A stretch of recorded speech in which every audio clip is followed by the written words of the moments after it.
memperkenalkan diri ya. Perkenalkan, aku seorang PSK, pekerja seks komersial, seorang penari telanjang, penari eksotis, penari striptis. Aku seorang pemakai narkoba. Aku karena aku dari Muslim, aku nggak tahu siapa itu Yesus, siapa itu Yesus Kristus, aku nggak tahu.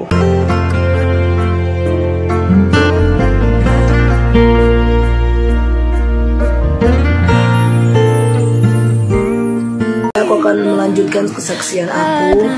Aku tidak cukup sebagai seorang pelacur, sebagai PSK saja, sebagai penari striptis saja, sebagai pemakai narkoba atau pemabuk saja. Tetapi masa lalu aku sampai aku sebagai mucikari gemuk, sampai aku sebagai seorang penjamret, sebagai seorang pencuri yang suka tarkam juga antar kampung berkelahi. Aku orangnya brutal, orangnya dulu masa lalu aku tuh rusak, hancur. Bahkan aku jual diri, terjun ke dunia malam, ke dunia persilatan lah ya, orang dunia bilang. Itu dari umur 12 tahun setelah aku lulus SD, karena aku dari orang anak yang broken home, dimana keluarga aku hancur, makanya aku jadi seperti itu. Mau Kak dengar, siapa tahu ada hikmah yang bisa aku ambil dari kisah kakak. Oke, aku lanjutin video part 3 ini ya, karena tadi aku udah upload video kesaksian aku di part 2. Oke, jadi aku tuh jual diri jadi PSK, jadi penari striptis itu dari umur 12 tahun. Selesai aku lulus SD di Jawa Timur, aku pulang ke Manado dan aku mengalami satu masalah di mana keluarga aku hancur, keluarga aku pisah, mama papa aku pisah, dan aku menjadi anak yang broken home. Dan dari situ aku memilih untuk lari dari rumah, dan tidak sengaja aku berjumpa dengan pacar aku. Karena situasi keadaan harus cari uang untuk makan, akhirnya aku dipekerjakan, dijual oleh pacar aku menjadi wanita malam. Lama-kelamaan menjadi penari striptis, penari telanjang, lama-kelamaan menjadi seorang PSK atau pekerja seks komersial. Nah, lama-kelamaan hidup aku hancur, lama-kelamaan hidup aku semakin rusak. Dan itulah kesaksian hidup aku. Nanti aku lanjutin part 4-nya ya. Oke, puji Tuhan, makasih banyak buat teman-teman semua yang sudah ngedukung, nge-support aku, bahkan sudah nonton setiap video-video kesaksian hidup aku. Makasih banyak. Makasih juga buat kalian yang ngehina, ngejudge aku, bahkan gak percaya dengan kesaksian aku. Bahkan ada yang sempat menawar dan menyanyikan pasaran hidup aku. Makasih banyak. Aku tetap mengasihi dan mendoakan kalian, mencintai kalian, dan aku akan melanjutkan part 4-nya. Oke, jadi kami tuh istilah orang dunia melalang buana, karena suami aku itu buronan nomor 1 kota Manado, diperintah tembak mati di tempat oleh Kapolda Sulut waktu itu tahun 2014. Akhirnya kami pergi ke Batam, Jakarta, Pulau Bali, ada berapa kali bolak-balik, terus Pulau Ternate, dan yang paling terakhir itu tahun 2014. Waktu itu kami balik ke Bali dalam pekerjaan yang sama lagi, dalam profesi yang sama lagi, sebagai wanita malam, jual-jual diri. Dan satu titik aku mengalami capek. Aku capek, ternyata Tuhan respon hati aku, dan yang duluan dipulihkan itu suami aku. Dan aku ikut-ikutan doa sekedar doa, ibadah sekedar ibadah, baca Alkitab sekedar baca Alkitab, tapi tidak mengerti, tidak tahu, dan tidak mengenal, bahkan karena belum mengalami perjumpaan pribadi dengan Yesus.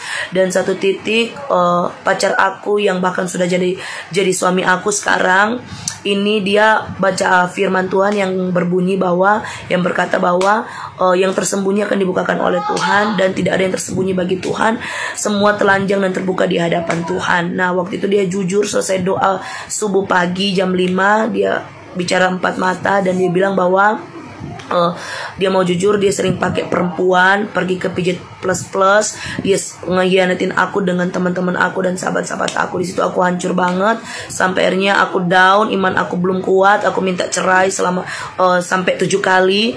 Terus aku sering maki dia kerja, pulang kerja, dia makan, selesai makan dia tidur, bangun tidur aku maki dia, sehingga membuat dia sampai harus membuat dia kesel. Akhirnya supaya dia mengiyakan ketika aku minta cerai, tetapi dia tidak pernah putus asa. Dia terus doain aku, dan satu titik kita ke gereja KKR, dan waktu itu aku lihat dia didoakan yang pertama. Terus selesai dia berdoa, dia datang ke aku, dia panggil aku untuk maju ke depan untuk didoakan. Tapi aku bilang, kalau kamu mau bertobat, kamu aja jangan panggil-panggil aku. Kamu yang ngajarin aku dalam dunia malam ini, kamu yang ngajarin aku sampai serusak dan sehancur ini. Tetapi dengan keterpaksaan hati, akhirnya aku maju ke depan, tapi aku masih mengeraskan hati aku, karena aku dari Muslim, aku nggak tahu siapa itu Yesus, siapa itu Yesus Kristus, aku nggak tahu. Jadi inilah perjumpaan pribadi dengan aku dengan Tuhan. Nanti aku akan lanjutkan untuk part 5-nya karena waktunya tidak cukup. Makasih banyak, tetap terus ikuti, nonton setiap kesaksian hidup aku ya. Berjumpa pribadi, kejadian nyata atau dalam mimpi. Nah, ini banyak pertanyaan yang masuk di komen aku, DM Instagram aku, dan pesan di TikTok aku. Oke, aku jawab ini kesaksian part 5-nya ya. Oke, jadi waktu itu aku selesai didoakan, aku nggak merasain apa-apa. Dan aku berpikir ternyata benar, Yesus itu nggak ada. Karena aku dari Muslim, aku dari Islam, jadi aku nggak percaya. Nah, terus selesai didoakan, jemaat udah pulang, tapi masih di lobby, baru keluar dari room ibadah. Dan aku ketika aku keluar dari room ibadah, aku tuh banting-banting diri sendiri seperti ada yang membakar tubuh aku hidup-hidup. Dari ujung kepala sampai ujung kaki itu panas banget, tapi anehnya tidak ada yang bakar. Dan dari situ aku berteriak minta tolong, kesakitan, dan pendeta itu bilang, "Ibu, saya mau doain ibu, makanya jangan keraskan hatimu, terima Yesus secara pribadi." Tapi kan aku bingung harus terimanya kayak gimana, karena aku belum berjumpa dengan dia. Dan saat itu juga suasana di hotel itu berubah. Suasana di lobi hotel itu berubah. Seperti putih sekali, kayak cuma aku sendiri yang di situ. Dan satu sosok ini datang penuh dengan cahaya kemuliaan. Dan dari saat itu mata aku memandang sakit sampai aku bilang, "Ini siapa?" Dan saat itu dia berkata, "Akulah Tuhan Allahmu, Allah Abraham, Allah Ishak, dan Allah Yakub. Akulah Yesus Kristus." Dan dari saat itu aku, karena aku belum percaya, dia bawa diri aku keluar dari hotel itu, dari lobi hotel itu. Dan dia berkata, "Vira, pandang ke langit." Aku tanya, "Ada apa?" "Pandang ke langit." Dan dari saat itu, dari nol, dari A sampai Z secara detail semua Tuhan tunjukin. Mau aku dalam hotel, mau aku sedang jual diri, pakai narkoba, sementara menjamret, mencuri, sementara menarik telanjang, semuanya ditunjukkan. Dan dari saat itu aku bilang, "Tuhan, kenapa hidup aku hancur seperti itu?" Dan Tuhan jawab apa, "Vira, kalau kamu nggak mau bertobat, kamu akan dapat penyakit AIDS terus binasa." Dari saat itu aku bilang, "Tuhan, kalau ada kesempatan, aku mau terima Engkau secara pribadi sebagai Tuhan dan Juru Selamatku, dan aku mau jadi saksinya Tuhan, aku mau bertobat."